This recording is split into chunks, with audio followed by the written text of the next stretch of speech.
Hello అండి, title చూసారు కదా, గురుగాకు పులిహోర. మీలో ఎంతమందికి తెలుసో నాకు కమెంట్ చేయండి. ముందుగా అయితే స్టవ్ వెలిగించుకొని కుక్కర్ పెట్టేసుకొని 1 స్పూన్ ఆయిల్ వేసుకొని అందులో మీకు కారానికి తగ్గట్టు పచ్చిమిర్చి అలాగే 4 వంకాయలు సన్నగా కట్ చేసి వేసుకోండి. ఇవి కొంచెం కలర్ మారేంత వరకు ఫ్రై చేసుకోండి. ఇవి కొంచెం కలర్ మారాక ఇందులోకి అలసందలు, పచ్చి అలసందలు చూడండి. అలసందలు అంటే మీలో ఎంతమందికి తెలుసో కూడా కమెంట్ చేయండి. మేమైతే అలసందలనే అంటాము. ఇలా పచ్చివి ఇలా కడిగి వేసుకున్న తర్వాత ఇందులోకే కొన్ని శనగగింజలు కూడా హాఫ్ అన్ అవర్ ముందు నానబెట్టి వేసుకోండి. మేము వీటిని శనగగింజలు అనే అంటాము. మీలో ఇలా ఎంతమందికి తెలుసో నాకు కమెంట్ చేయండి. ఇందులోకి మెయిన్ ఇంగ్రీడియంట్ గురుగాకు అంటే ఇలా ఉంటుంది. గురుగాకు అంటే మీలో ఎంతమందికి తెలుసో నాకు కమెంట్ చేయండి.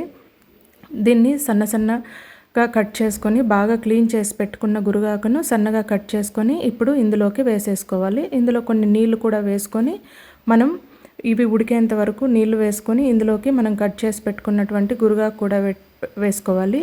ఇప్పుడు ఇందులోకి బాగా పండిన టమాటాలు కాకుండా పచ్చివి కాకుండా దోరగా ఉన్నవి 2 కట్ చేసేసుకొని ఇందులోకి కొంచెం పసుపు అలాగే కొన్ని మెంతులు, రుచికి సరిపడా సాల్ట్, కొంచెం చింతపండు మొత్తం వేసుకున్న తర్వాత ఒకసారి గరిటతో కలిపేసి ఇలా పెట్టుకొని మనము విజిల్ అయితే పెట్టేసుకోవాలి. మీడియం ఫ్లేమ్లో ఒక 5 విజిల్స్ వచ్చేంత వరకు పెట్టుకున్న తర్వాత ఇప్పుడు ఓపెన్ చేసి చూడండి. ఇప్పుడు కొన్ని నీళ్ళు ఉంటాయి కదా, అవి పక్కకు వంపేసి కొన్ని అలసందలు శనగగింజలు సైడ్కి తీసుకోండి. ఒక ప్లేట్లో పెట్టేసుకొని ఇది మొత్తం మనము మెదిపేసుకోవాలి.